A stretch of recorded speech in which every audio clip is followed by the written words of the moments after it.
waktu saya mulai bisnis, saya sih waktu itu sempet nyuri mas kawin atau gelang istri saya jual, saya belikan 10 lembar tripack. Disitulah awal modal saya.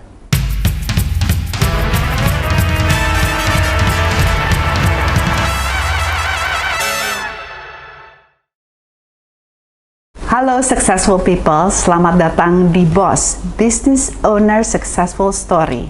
Dan ini merupakan podcast perdana kami di mana kita akan sama-sama membahas dan juga sharing knowledge daripada para pelaku bisnis yang sudah sukses tentunya. Dan pastinya kita akan sama-sama mendengarkan cerita bagaimana mereka merintis karir mereka, bisnis mereka, sehingga menjadi seorang business owner yang sukses. Dan tentunya pada kesempatan ini saya akan berbincang dan juga sharing dengan seorang business owner yang mungkin produknya sudah dikenal sejak lama sekali dengan jargon yang sudah sangat dikenal begitu banyak, yaitu Peak Olympic.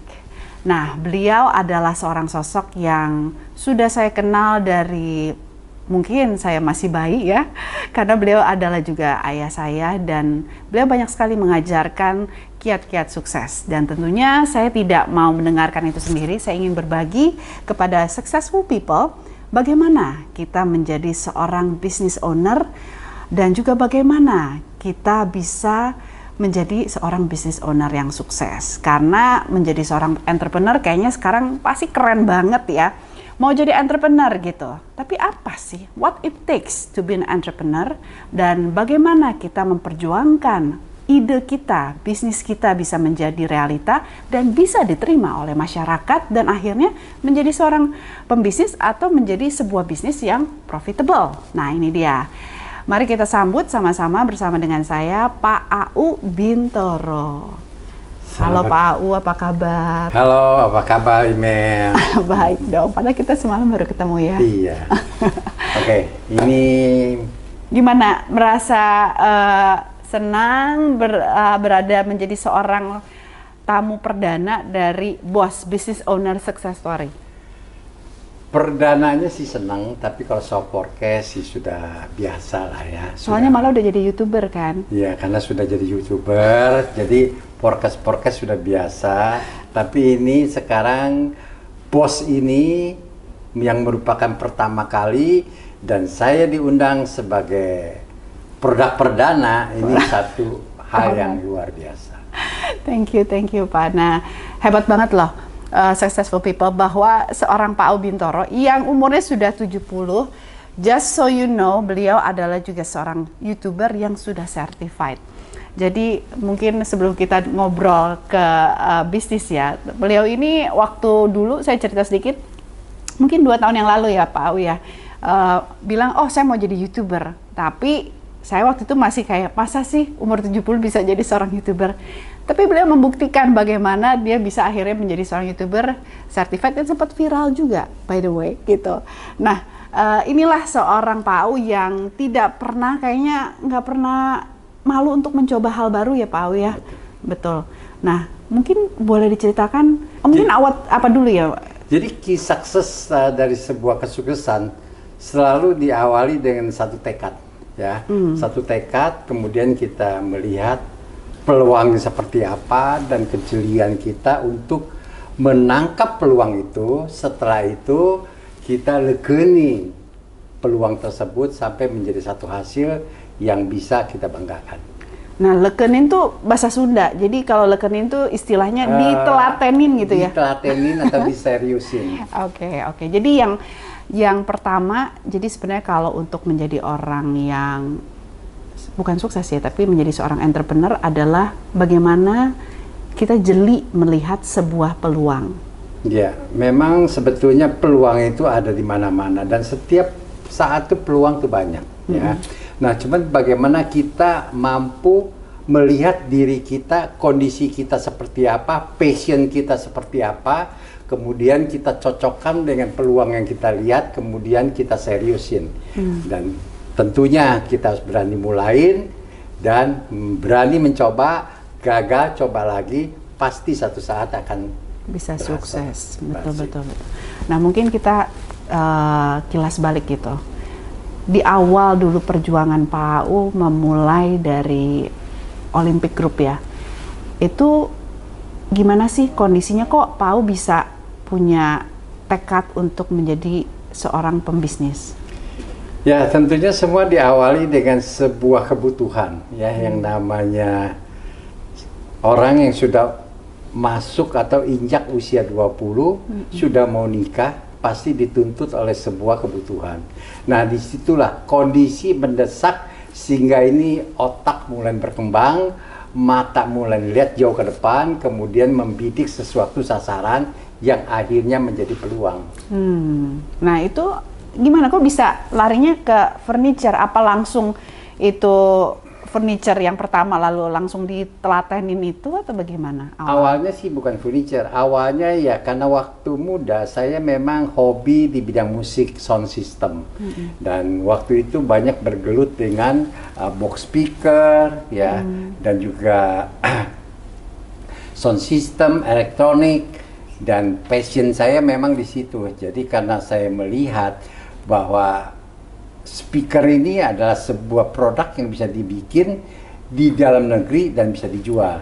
Waktu itu belum banyak ya, waktu tahun 1975, waktu itu boleh katakan produk-produk loudspeaker itu banyakkan import dari luar negeri. Dan saya memulai mencoba dengan modal seadanya, ya hanya mampu membeli tripack 10 lembar untuk dijadikan modal awal membuat loudspeaker, dan saya coba memasarkan sendiri dan akhirnya sukses. Jadi berangkat dari passion saya di sound system, di musik, kemudian saya bergelut di bidang itu. Saya memunculkan peluang itu dan akhirnya menjadi satu kesempatan yang mampu saya kembangkan. Awalnya jadi kecintaan terhadap musik, lalu speaker box, terus kok bisa berambah ke furniture? Karena waktu berjalan, setelah saya sekian tahun, 8 tahun lah saya bergelut di loudspeaker, saya melihat bahwa bisnis speaker ini ada satu ancaman. Karena produknya makin hari makin kecil, makin hari makin kecil. Bahkan ada juga produk yang dibikin dari besi, dari plastik. Sehingga saya melihat bahwa ini adalah sebuah ancaman buat bisnis saya. Disitulah saya mulai berpikir bahwa ini ke depan harus ada product development. Nah, dari bahan baku seadanya, saya mencoba meng-create furniture, dan kebetulan itu saat itu pun belum ada produk furniture knockdown. Saya mencoba dengan bahan baku seadanya, yaitu particle board, untuk dibuat ke dalam produk furniture. Yang dulunya sebetulnya yang namanya furniture pastilah dari kayu jati, dari kayu jinjing, dari kayu meranti. Tapi saya adalah orang pertama untuk mencoba particle board dirancang menjadi furniture, dan saya create satu sistem menjadi sebuah furniture yang knockdown. Nah, disitulah disukai banyak orang. Jadi intinya adalah saya mampu meng-create satu produk yang berbeda dengan produk orang lain. Punya diferensiasi produk, lalu bisa diterima oleh market gitu. Betul. Ya. Tapi kan kalau orang memulai bisnis, sepertinya mungkin banyak orang ya mau memulai bisnis. Tapi apa yang menurut Pak AU sendiri yang membuat Pak AU ini bisnisnya lama-lama bisa terus growing sampai akhirnya menjadi Olimpik yang dikenal begitu banyak orang gitu loh. Ya, di sini kata kuncinya ada spiritualitas ya. Spiritualitas. Kita harus punya spirit yang maksimal dan memiliki sosialitas yang baik, sehingga banyak hubungan dengan eksternal, punya link bisnis yang baik, sehingga di situ memudahkan kita untuk melangkah lebih lancar. Dan untuk membesarkan bisnis itu sendiri tentu moralitas yang dibutuhkan. Karena kita dipercaya sana sini, sehingga mudah untuk kita membesarkan bisnis itu dengan tanpa kekurangan modal kerja. Jadi kata kuncinya adalah kita mau berbisnis, yang tidak kalah penting adalah harus dipercaya orang. Harus dipercaya orang, tadi punya spirit yang maksimal. Tadi ada satu kata kunci yang mungkin menurut saya cukup menjadi dilema bagi para pembisnis di awal gitu ya, yaitu kata modal kerja. Nah saat itu kan Pak O bilang modal kerja seadanya dengan minim adanya. Nah itu gimana akhirnya si bisnis itu bisa expand, Pak O? Ya tentunya kita di dalam menjalankan sebuah bisnis boleh kita think global, tapi kita harus do locally. Artinya sekecil mungkin langkah pertama kita langkah, sehingga di situ kita tidak banyak membutuhkan modal kerja, ya. Dan dengan modal kepercayaan, dengan modal tidak seberapa, kita bisa dapat bantuan dari kiri kanan. Oke, jadi istilah bantuan kiri kanan itu pinjam dana untuk memulai usaha itu diperbolehkan ya? Nah, boleh-boleh saja. Tapi kebetulan waktu saya mulai bisnis, saya sih waktu itu sempat nyuri emas kawin atau gelang istri saya jual, saya belikan 10 lembar tripack. Disitulah awal modal saya. Oke, jadi memang ada sacrifice dari tadi emas, berarti emas kawin. Terus menjadi modal, terus juga mungkin ada sempat pinjam kanan kiri untuk bisa memulai bisnis, lalu ada kepercayaan. Ya, pada saat waktu mengembangkan bisnis itu sendiri tentu banyak butuh dana, tapi karena saya dipercaya oleh teman, beberapa teman sempat bantu dan mereka percaya, sehingga di situ memudahkan saya untuk membesarkan bisnis tersebut. Oke, jadi ada istilah bahwa modal itu kepercayaan, ada sebuah modal yang tidak ada batasnya, itu adalah benar itu. Jadi benar ya, successful people, bahwa memang yang penting spirit yang maksimal, dan ketika kita memang banyak sekali ya istilah kita meminjam dana, apakah itu ke koperasi, ke bank, atau bahkan ke mungkin saudara terdekat menjadi satu modal usaha kita. Kalau saya dengar dari Pak O sih, yang penting kita bisa mempercayakan itu dan membuktikan ya bahwa kita bisa sukses gitu. Nah, tapi kan untuk kita istilahnya apalagi pinjam uang ya, atau kita memulai untuk kita modal, itu kan ada pernah ngerasa malu nggak sih? Ya, selama kita punya niat untuk mengembalikan, ya tidak perlu malu. Justru lah di sini biasanya orang seperti itu. Malu untuk meminjam, tapi tidak malu untuk tidak bayar. Nah, jadi ini malah terbalik. Justru harusnya kita tidak perlu malu kalau mau pinjam duit sama orang. Syukur-syukur dikasih, kalau nggak dikasih ya wes toh. Tapi yang harus malu itu kalau kita tidak bisa mengembalikan apa yang kita pinjam. Betul. Di situ harus malu. Jadi jangan salah kaprah. Kalau pinjam kita nggak perlu malu. Nah terus dari Pak O sendiri kan Olimpik ini sudah kurang lebih 40 tahun ya, sejak saya lahir sudah ada di Indonesia. Persisnya 46 tahun. 46 tahun. Nah ini kan namanya bisnis ya, itu kan naik turun, tren zaman dan juga manusia juga terus berubah dan berkembang. Apa yang menurut Pak O itu penting, perlu dijaga ketika sebuah bisnis itu sudah mulai running gitu? Saya sendiri pernah mengalami masalah di dalam bisnis. Tapi dari pertanyaan email, sebetulnya kesalahan yang paling fatal itu adalah bahwa kita sedang bisnis, kita keluar dari core bisnis yang kita seriusin. Jadi waktu itu Olimpik pun demikian, sempat terseok-seok karena keluar dari core bisnis. Jadi, kenapa keluar dari core bisnis? Ya namanya kita bisnis banyak godaan, bisnis baru, pengen cepat lebih kaya lagi, akhirnya kita keluar dari visi yang sudah kita tentukan. Akhirnya ya karena kita memasuki bisnis yang kita tidak kuasai, itu lebih rawan lagi. Jadi kata kuncinya bahwa kita bisnis ini harus fokus pada core bisnis, jangan keluar dari rel yang sudah kita tentukan. Jadi kalau bisnis itu sebenarnya boleh nggak sih ekspansi? Boleh-boleh saja ekspansi kalau misalnya satu sudah settle, sudah jadi bisnisnya, artinya sudah on track lah. Kita boleh mulai sebuah bisnis yang baru, tapi ada baiknya, ada kaitannya. Tapi dimulai dari kecil, jangan langsung mau besar. Langsung investasi besar, Ya, gitu karena ya. kita bukan bidang kita. Kalau kita mulai dengan skala yang besar, itu rawan untuk tersandung. Oke.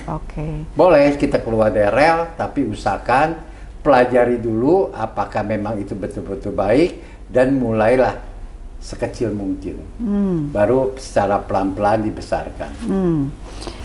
Ini kalau dengar kisah Pau tuh luar biasa sekali ya, dari yang tadinya gak punya apa-apa, mulai sebuah bisnis dengan tekad yang luar biasa, lalu sukses, terus juga tadi sempat mengalami juga penurunan bisnis karena tergoda dengan bisnis yang tidak dikuasai, tapi sekarang masih terus berjalan.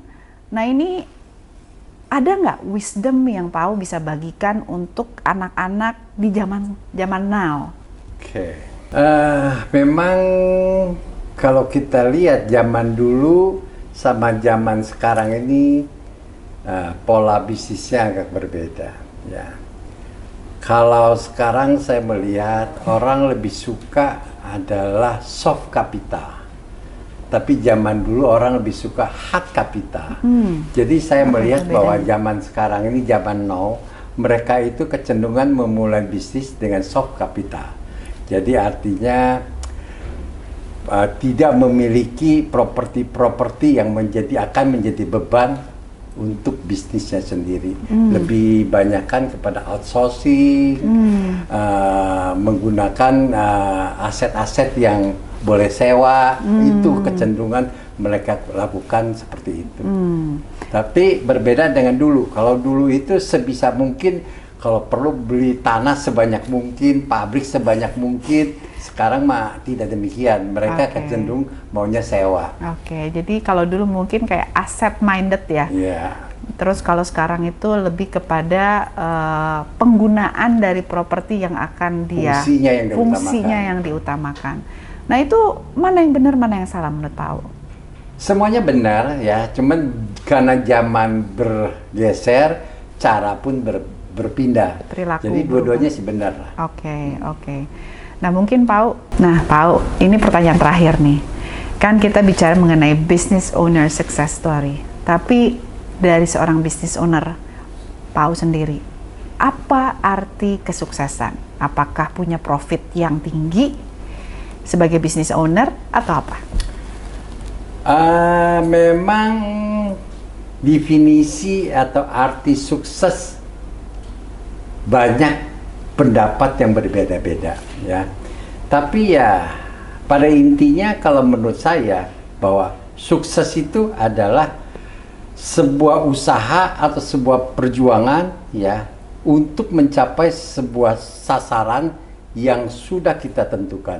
Tentunya sasaran ini bukan sekedar sasaran dari segi materi saja, tapi sasaran dari berbagai dimensi kehidupan, ya. Jadi jangan diartikan bahwa banyak uang itu sukses, tidak demikian.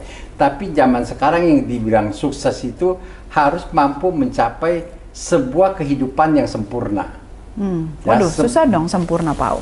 Tidak tanpa susah, ya. Sempurna itu adalah tergantung daripada bagaimana kita menentukan goal tersebut dari berbagai dimensi. Nah, di sini pada umumnya ya ada 5 dimensi kehidupan. Satu adalah dari fisikalitas.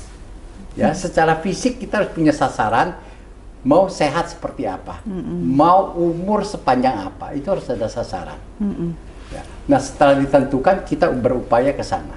Nah, dimensi kehidupan yang kedua adalah dari intelektualitas, ya, yang namanya otak ini harus terus diasah, ikuti perkembangan zaman, dan itu pun harus ada target yang harus kita capai. Saya harus menguasai apa, berapa lama, berapa banyak yang harus saya kuasai, dan perkembangan zamannya harus diikuti, dan sasaran itu harus digeser terus. Jadi jangan punya pemikiran bahwa kita ini harus stop belajar. Ya, semakin tua justru harus semakin rajin untuk belajar supaya tidak jadi pikun. Kemudian yang dimensi berikutnya adalah dari sosialitas. Nah, secara sosial, ya pandai-pandai kita bergaul, pandai-pandai kita cari teman yang mampu membuat kita ini menjadi sosok yang sukses. Ya, jangan salah pilih komunitas, jangan salah pilih teman. Ya, jadi belum tentu banyak teman itu baik, tapi yang benar adalah bahwa kita tepat memilih teman, tepat memilih komunitas. Itu pun harus kita tetapkan sasarannya. Berapa banyak komunitas apa, dan berapa lama kita akan mendapatkan komunitas tersebut. Nah, itu pun adalah dari sosialitas. Kemudian ya dari moralitas. Moralitas ini ya sudah, artinya namanya manusia tidak ada sempurnanya, tapi bagaimanapun dari kekurangan kita harus berupaya untuk dilakukan perbaikan hari demi hari, tahun demi tahun, menjadi sebuah sosok yang secara moralitasnya baik. Ya, karena manusia tidak ada yang sempurna, tapi ini terus harus diperbaiki. Nah, yang terakhir adalah dari finansialitas. Jadi kita harus tentukan, saya ini harus punya tabungan simpanan berapa kalau sudah masuk usia sekian. Nah, dari muda kita kumpulin supaya nanti pada saat kita tua kita punya tabungan cukup sampai kita hidup sekian tahun, tidak ada kekurangan, sehingga tidak tergantung orang lain, kita bisa hidup mandiri. Oke. Berarti di sini kalau saya boleh rangkumkan, ini berarti yang penting itu kita harus punya target dari setiap aspek kehidupan kita. Betul. Baik dari sisi kesehatan, dari sisi finansial, dari sisi sosial, pertemanan, dan juga tadi dari sisi moral kita ya. Ya, jadi sukses adalah kita mencapai sasaran yang kita tentukan. Nah, kalau sudah sampai itu namanya sukses. Jadi sukses adalah tadi melalui sebuah perjuangan untuk mencapai sasaran yang kita sudah tentukan. Kalau satu kalimatnya berarti sukses adalah kita mencapai sebuah sasaran yang sudah kita tentukan. Nah, masalahnya kita sudah tahu belum sasaran apa yang harus kita capai dalam kehidupan kita. Nah, itu I think yang paling penting untuk dipikirin successful people kita ya. Tunggu episode berikutnya. Baik successful people, tadi bincang-bincang kita dan sharing bersama dengan seorang business owner yang terkemuka yaitu Pak Au Bintoro, business owner dari Olympic Group, dan kita ada satu kesimpulan di situ bahwa kita menentukan kesuksesan kita bukan hanya uang, walaupun kita adalah business owner, tapi kita harus punya target apa yang harus kita capai. Apakah kita sudah sampai atau belum? Kalau sudah sampai, berarti kita sudah sukses.